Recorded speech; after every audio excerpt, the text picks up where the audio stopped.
things are maybe changing at Little House, which means there may be some changes within the channel itself.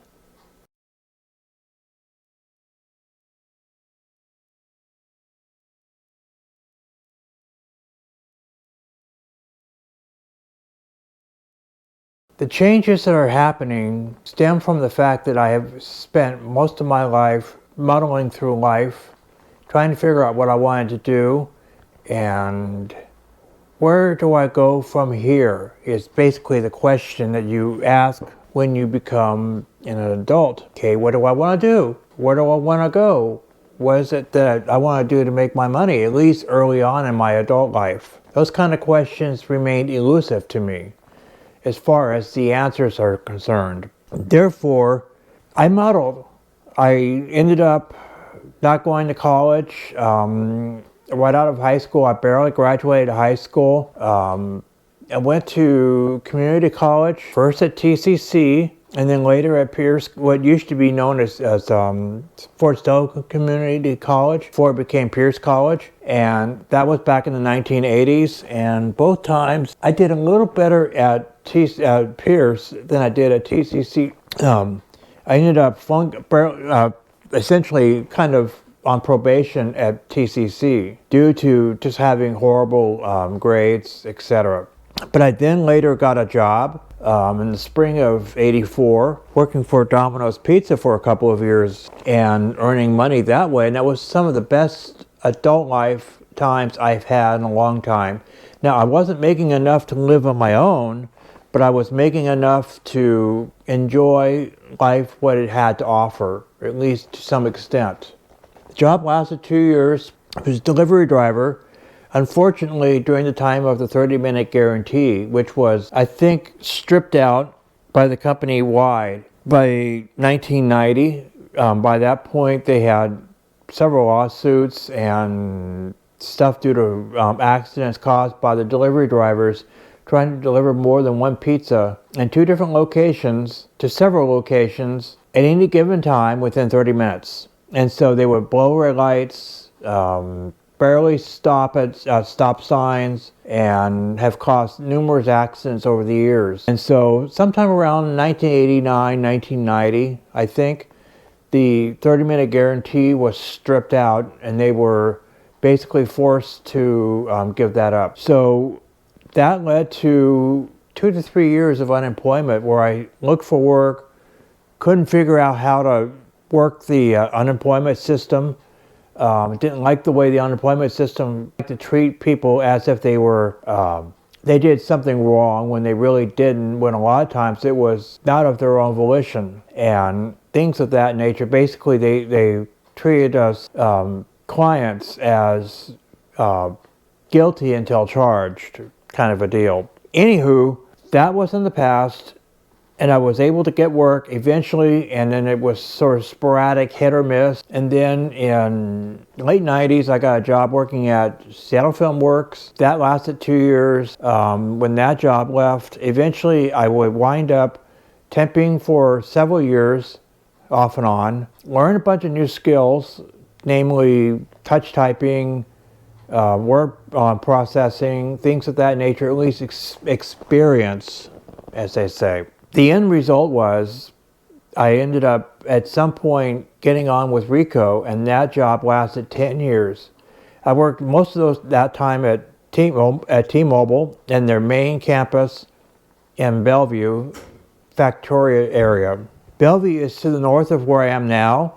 It's actually east of Seattle. You just go across the I-90 bridge past Mercer Island and you're in Factoria area. Meanwhile, I moved to Mercer Island and worked at their site there until it closed in late 2017. Worked independent as contractor for farmers directly for about a year, and then they decided to consolidate, and most of us were let go. When they decided to consolidate, they decided to move the vast majority of mail services to their and print services to their site in Grand Rapids, Michigan. I tried to get another site and that wasn't picked up, so I ended up leaving T-Mobile in and of itself. So long story short, I've been sort of hit and miss. Worked part-time at TCC in the print shop, which ended up, we thought might go full-time, and it ended up ending altogether thanks to COVID. By this point, we're looking at 2019, 2020. And we thought I'd get put back on in March or August of that year. Never happened. And one thing led to another, and I ended up taking a part-time job last fall actually.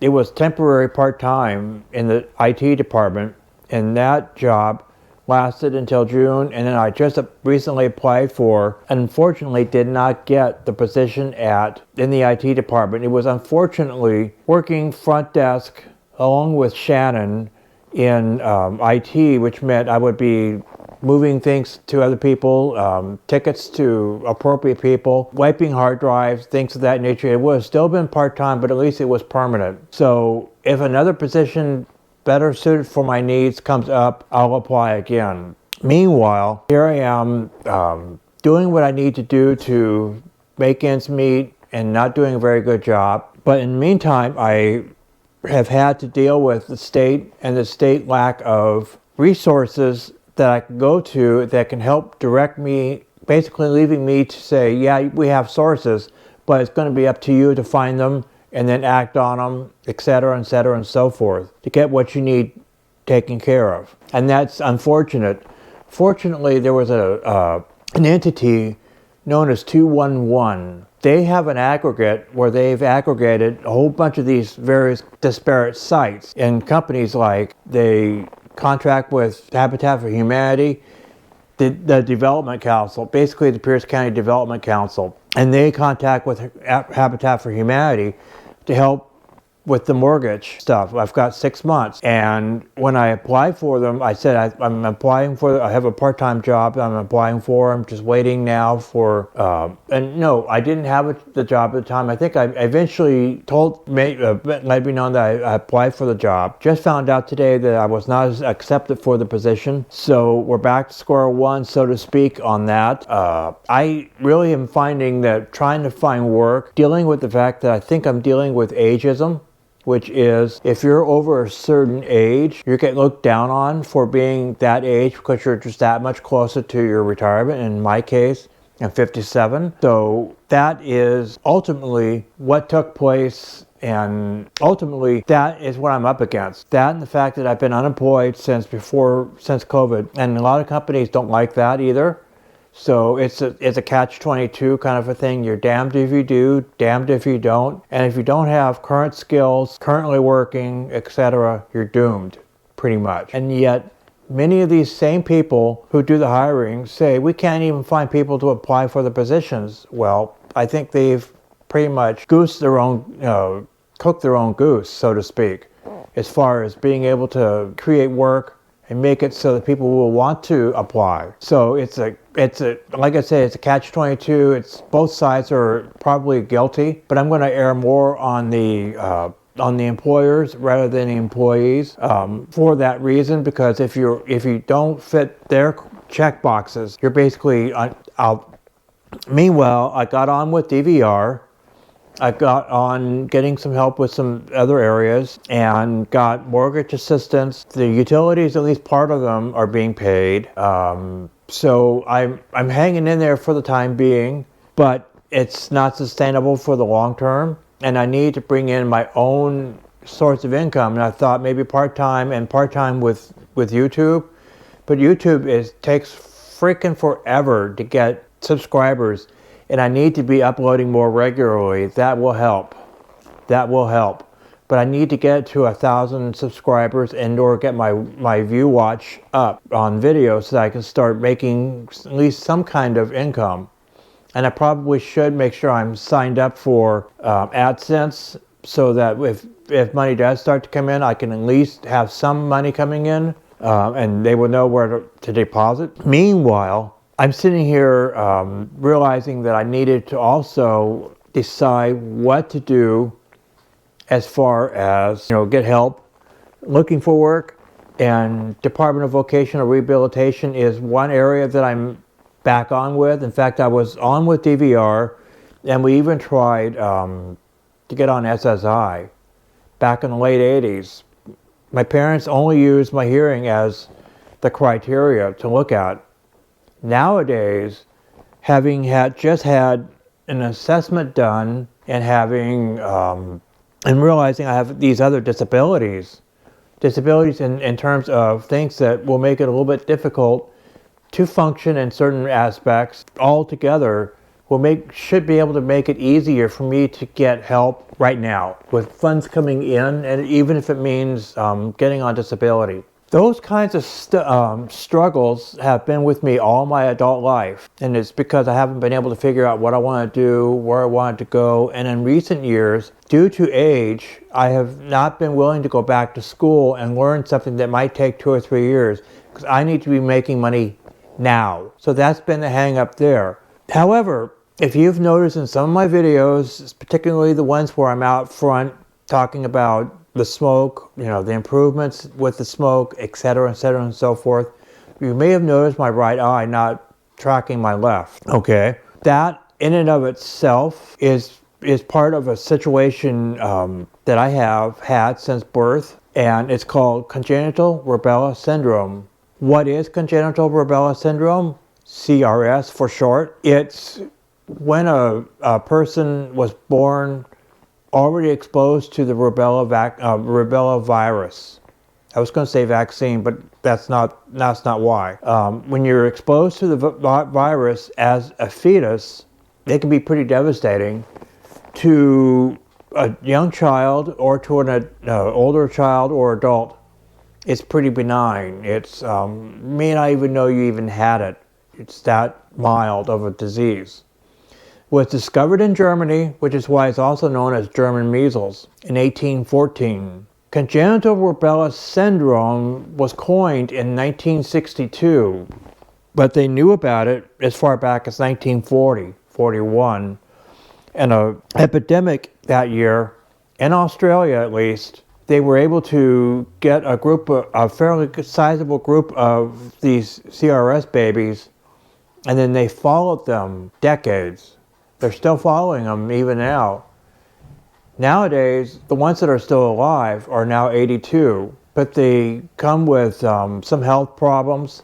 Some of them mild, some of them not so mild. Some have diabetes, some have high blood pressure. Several others have died due to suicides. Others have died due to complications of having CRS, and others have passed away due to natural causes, just the aging process alone itself, regardless of whether they had CRS or not. So we're seeing now what the lifelong effects of congenital rubella syndrome are, because of this study showing all the way up until their early 80s. Therefore, what you have is it can cause financial problems, it can cause emotional problems, it can cause all kinds of things. And one of the things they discovered is that it can cause or bring on a higher propensity for the person to also be autistic. Further studies on that show that being autistic, not only does the person likely have CRS, but there's a likely chance that the person may also be gay. All of these things were found over the course of time and discovered to be cross-linked in one way or form. And what they discovered also with autism is if your parents are older, meaning they're over 30, there's a greater chance that the offspring might be autistic.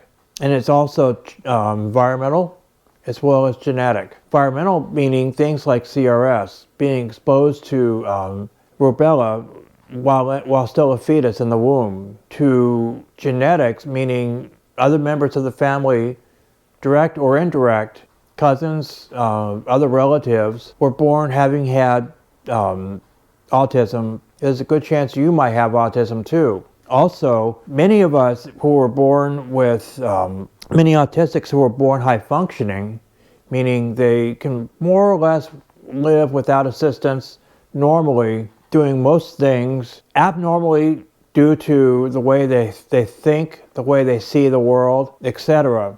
are the differences between a normal person and a person with autism, because it's in the brain. It's how the brain gets wired. It's how the brain gets pruned or not pruned early on in life. Things of that nature mark the difference between an autistic person and a non-autistic person. And co-related comorbidities are going to be things like obsessive compulsive disorders or OCD, ADHD, but ADD, which is attention deficit disorder. Actually, it's attention deficit hypersensitivity disorder is what it means.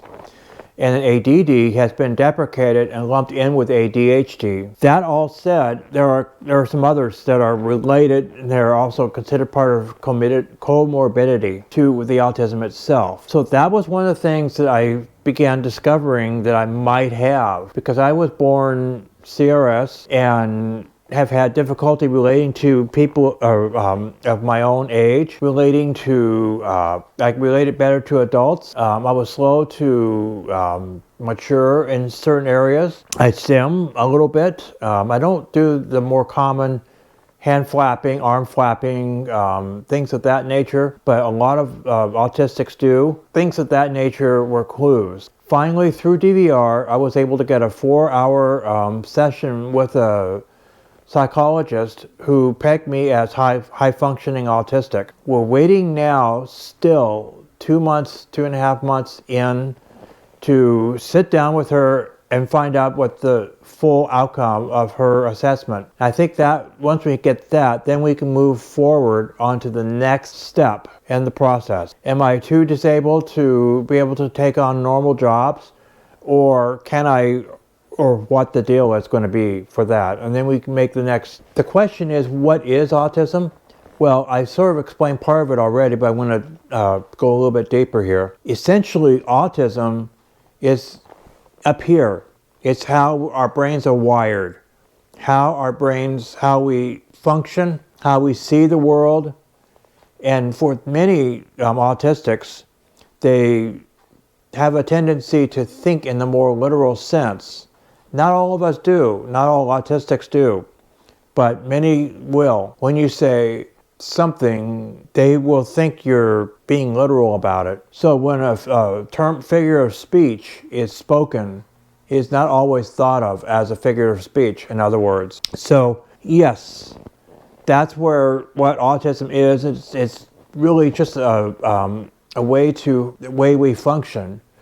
And low-functioning autistics usually are people who will require quite a bit of assistance to do the more basic things that most of the rest of us take for granted. High-function autistics, which I fall into the category of, have a tendency to look normal, act relatively normal, other than before we even knew it existed. It was just thought of as we're a little eccentric, maybe a little slow, but we're other ways normal. But it's a way, it unfortunately has causes problems with most of the adults that stumble into adulthood, not being able to quite fully grasp everything that is being said, done, why you do things a certain way, because a lot of us cannot read body language, a lot of us cannot read facial expressions, and that in itself is known as dyspraxia. Many have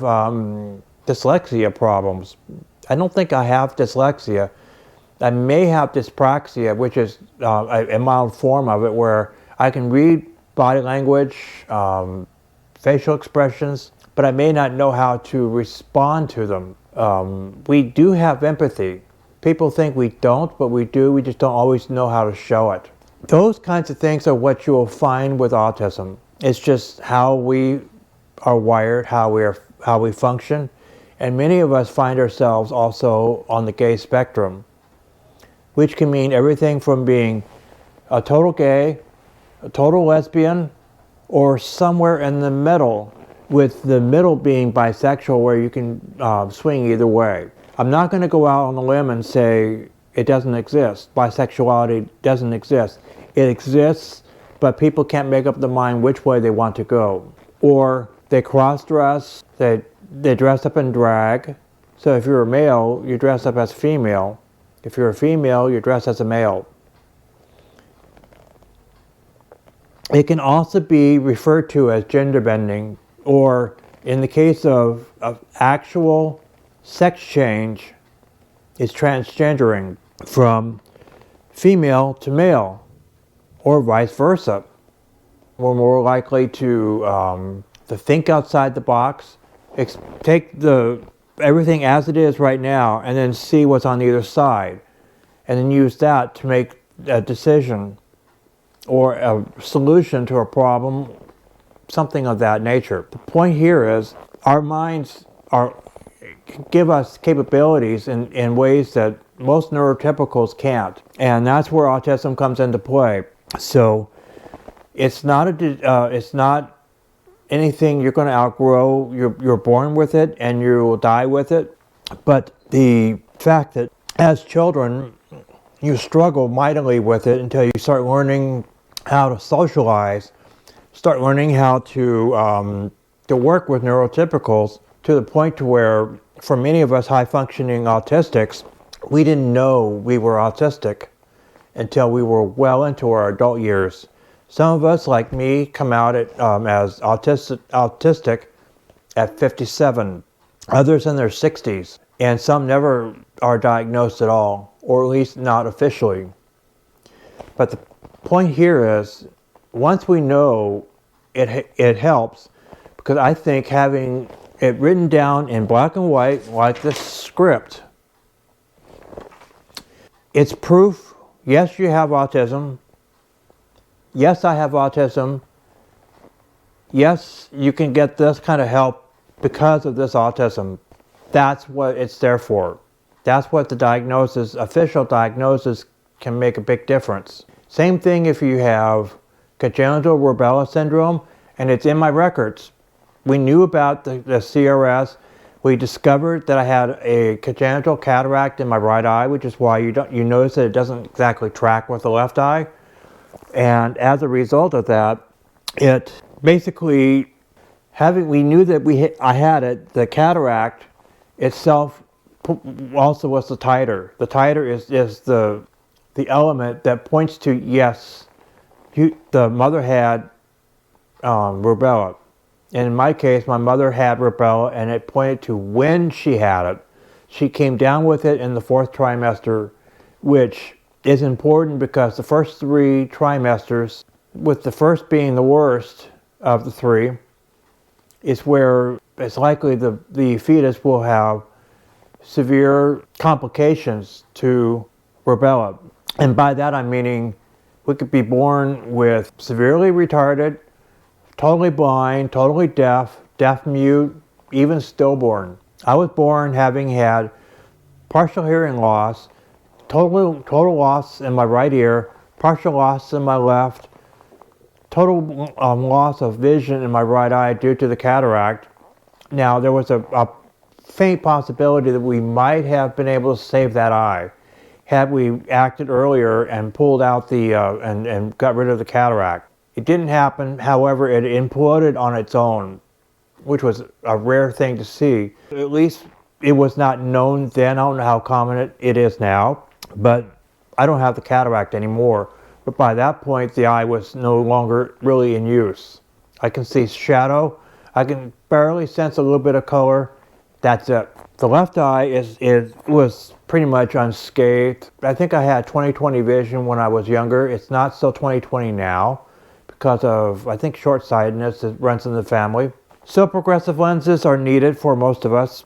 And my left ear was, I think, 50% hearing loss. It is probably closer to 80% now, and it's well within the speech range. So 500 to 2,000 hertz range, which is right where speech is, and it's getting worse. And it's partly caused by the medication I'm taking, and the rest just age-related stuff. There are at least a couple of companies that are looking to regenerate the hair follicles within the cochlea so that we can restore at least partially hearing to a point to where individuals like me who are in our 50s can restore our hearing back to, say, 15, 20 years ago.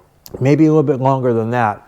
But if we can just go back that far and restore, it will make a big difference in helping out the clarity of speech, because that's where a lot of us have our problems, is not being able to hear things clearly and to understand clearly. And it may help with filtering, but a lot of us were born without much in the way of filtering, which is why you'll hear autistics also have sensory overload, because they don't have the filtering capacity to be able to touch things without being overwhelmed, to feel things without being overwhelmed, to hear things without being overwhelmed. Some of us are touchy-feely. I'm touchy-feely. I have a gentleman I've met twice now.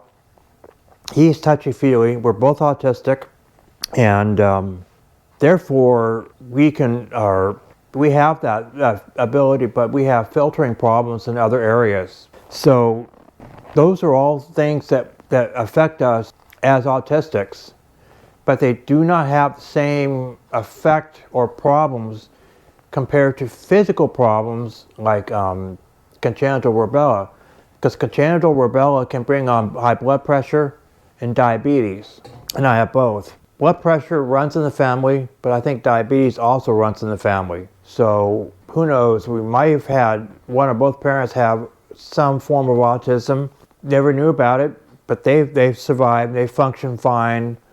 That's kind of where things are, and so what I'm asking for you all is patience and maybe some assistance with help in figuring out the best way to move this channel forward as far as creating income, some kind of income, even if it means just augmenting whatever I can get part-time. So that's kind of where things are, and that's why I want to bring this up, because I may make a second channel and I may make it part of Little House, where autism is going to be discussed as I move forward and figure out what I need to do, how I fit in with the autistic world, things of that nature.